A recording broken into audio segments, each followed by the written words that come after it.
Let's head around the Inside Politics table, ask our great reporters to share a little nugget from their notebooks. Nia Malika Henderson. So as Republicans go through the 5 stages of grief with the possibility that Trump might actually be their nominee, there's sort of water cooler chatter going around about who would be his vice presidential pick. Of course, Nikki Haley did a great job with the response to the State of the Union, although she slammed Trump. She might not be a great fit for him. He raised the possibility of Ted Cruz in the debate, but that was more of a dig, saying you wouldn't really be qualified. And then even Trump himself talked about Scott Brown. He was in New Hampshire and he said, Scott Brown looks like he's out of central casting and he would be great. And then there was this idea of Trump and Kasich being sort of a balancer to Trump's outsider creds and Kasich being the more establishment. I talked to Weaver, John Weaver, who is one of Kasich's advisors. He said that was fantasy. Then I talked to a GOP strategist and I said, who do you think would be Donald Trump's running mate? He said Donald Trump won't need a running mate. Donald Trump he will be his own vice president. So this is just some of the chatter that's going on around this idea that Trump may very well be the nominee. And what would that ticket look like? What would that ticket? Scott Brown, interesting. Yeah, Scott Introduced Brown. Trump as the next president of the United States in New Hampshire. Exactly. Making a play there.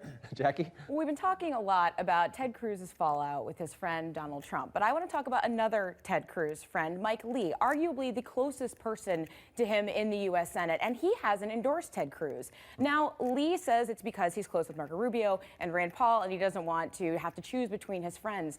But Utah insiders say that Lee is acutely aware of how close he can get to Ted Cruz because of what happened during the shutdown. His polls dropped.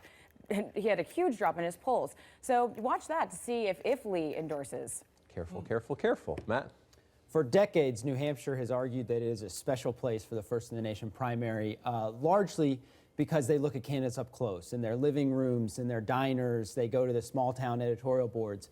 Donald Trump has done almost none of that. And so there's a little bit of concern that if he wins New Hampshire, what does that mean for the primary? What does that mean for what it takes to win a New Hampshire primary?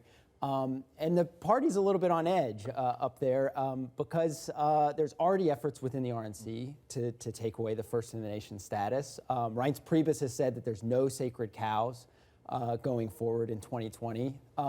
So look at the New Hampshire results, not only for what it means for this year's nomination contest, but for New Hampshire, what it means going forward and how they argue to preserve their historic status. Watch that one. Trump with a big lead at the moment. Eliana? Ted Cruz has the most data-driven, data-intensive campaign of any candidate on the Republican side.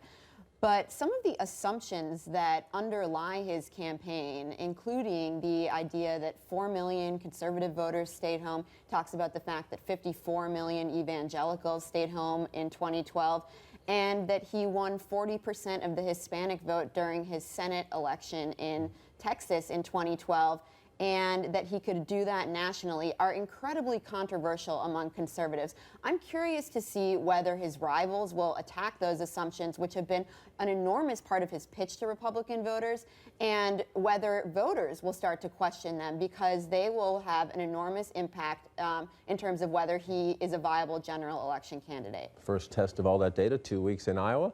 I'll close with this. Jeb Bush picked up the endorsement of Lindsey Graham this past week, and now Governor Bush is aggressively lobbying the South Carolina senator's closest friend.